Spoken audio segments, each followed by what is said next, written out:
இந்த அரசு பள்ளியை வடிவமைத்த ஆர்கிடெக்ட் யார்? பிடபிள்யூடியோட பணி என்ன? பராமரிக்கிற பணி பிடபிள்யூடி. அது கட்டிடத்தை வடிவமைக்கிறது, கட்டி கொடுக்கறது, பராமரிக்கிறது எல்லாமே பிடபிள்யூடியோட பணி. பிடபிள்யூடி என்ன பண்ணுது, சிபிடபிள்யூடி என்ன பண்ணுதுன்ற ஒரு கேள்வி இருக்குல்ல.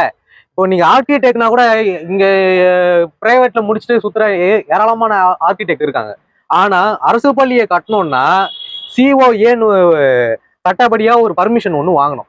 அப்ப சிஏஓன்ற ஆர்கிடெக்ட் தான் இதை வடிவமைத்து தரணும். அப்ப அந்த சிஏஓ அதிகாரி ஆர்கிடெக்ட் யாரு, பிடபிள்யூ அதிகாரி யாரு என்றத வரையறுத்து அவங்க மேலதான் ஏ1 டிக்ளேர் பண்ணி வழக்கு பண்ணணும். ஆனா இங்க என்ன நடக்குதுன்னா, இந்த வழக்கை திசை மாற்றத்துக்கு நாங்க உடனடியா நடவடிக்கை எடுத்துட்டோம் அப்படின்னு சொல்லிட்டு பள்ளி கல்வித்துறை அமைச்சர் அன்பில் மகேஷ் வந்து என்ன பண்றாரு, திசை மாத்திர வேலையும் மடைமாத்திர வேலையை தான் இதை பண்ணிக்கிட்டு இருக்காரு. ஆனா நாங்க என்ன கேட்கிறோம்னா, இதுக்கு சம்பந்தப்பட்ட அரசு ஊழியர்கள் இதுல வந்து தண்டிக்கப்படணும். அப்போ இதுக்காக ஒதுக்கீடுபட்ட பணங்கள்லாம் எங்க போச்சுன்னு ஒரு கேள்வி இருக்குது.